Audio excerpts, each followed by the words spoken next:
தந்தை மகன் தூய ஆவியாரின் பெயராலே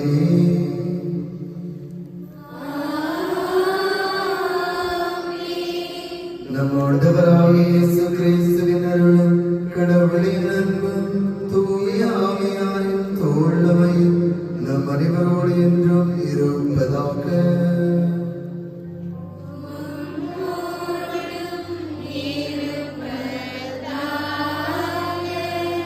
அன்புமிக்க சகோதர சகோதரிகளே, நம் ஆண்டவர் இயேசு கிறிஸ்து சாவிலிருந்து வாழ்வுக்கு கடந்து சென்ற புனிதமிக்க இவ்வேரவில் திரு அவை உலகெங்கும் பறந்து வாழும் தன் மக்களை விழித்திருக்கவும் மன்றாடவும் ஒன்று கூடுமாறு அழைக்கின்றது. இவ்வாறு இறை வார்த்தையை கேட்டும் அவருடைய மறைநிகழ்வுகளை கொண்டாடியும் அவருடைய பாஸ்காவை நாம் நினைவு கூர்ந்தால் சாவின் மீது அவர் கொண்ட வெற்றியில் நாமும் பங்கு பெறுவோம். அவரோடு இறைவனில் வாழ்வோம் எனும் எதிர்நோக்கை கொண்டிருப்போம்.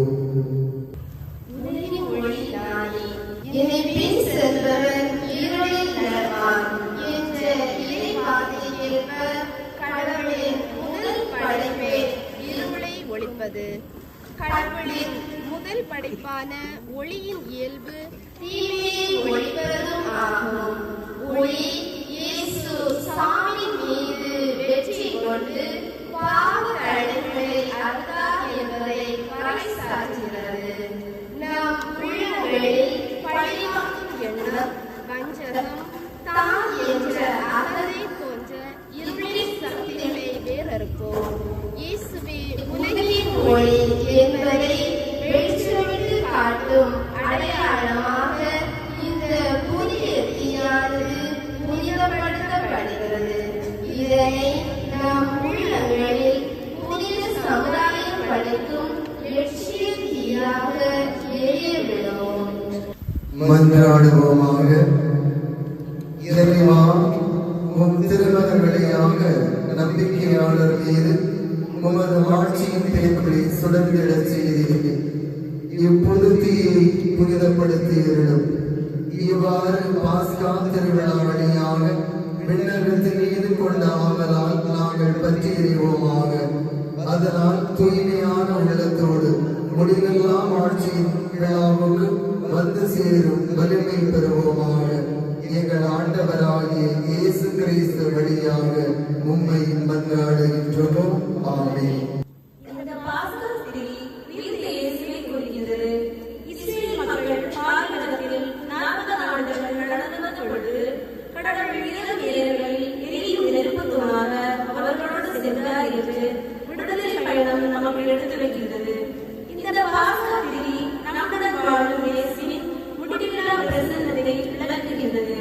பாஸ்கா திரி மீது குரு எழுத்தாணி கொண்டு சிலுவை அடையாளத்தை வைத்தார். பின்னர் தமிழ் மொழியில் முதல் எழுத்தாகிய ஆ என்ற எழுத்தையும் கடைசி எழுத்தாகிய நா என்ற எழுத்தையும் எழுதுகிறார். அது உயிர்த்த இயேசு முதலும் முடிவுமாய் அனைத்திற்கும் ஆண்டவராய் இருக்கிறார் என்பது கூறுகிறது.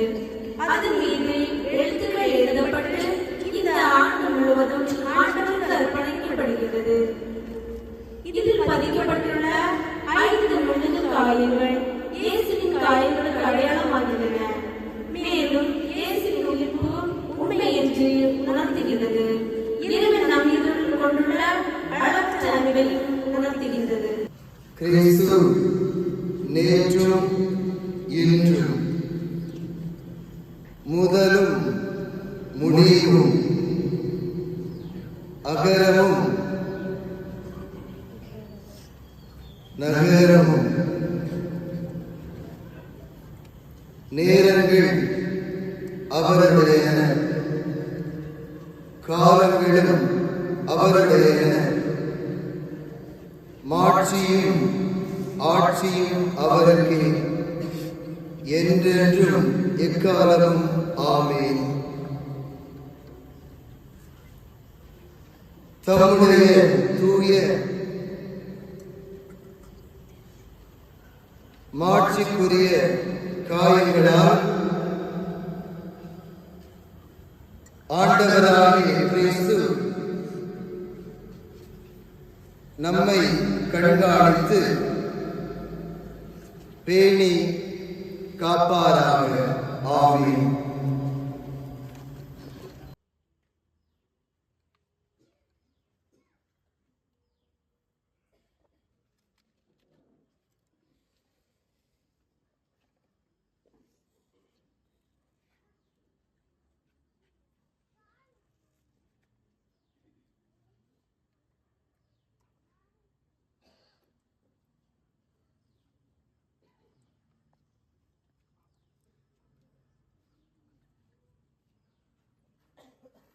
மாட்சியுடன் உயிர்த்தெழும் கிறிஸ்துவின் இதயத்தில் மனதில் இறைவன் அகற்றுவதாக.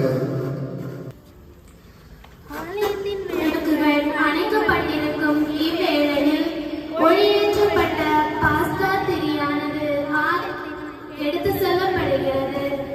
இந்நிகழ்வானது இஸ்ராயேல் மக்களின் அடிமை வாழ்வில் இருந்து ஒளிமயமான விடுதலை வாழ்வை குறிப்பதாக அமைகிறது.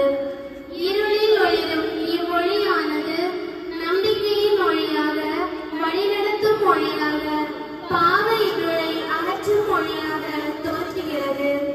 இஸ்ராயேல் மக்களை ஒளியின் தன்மையில் வழிநடத்திய இறைவன் இப்போது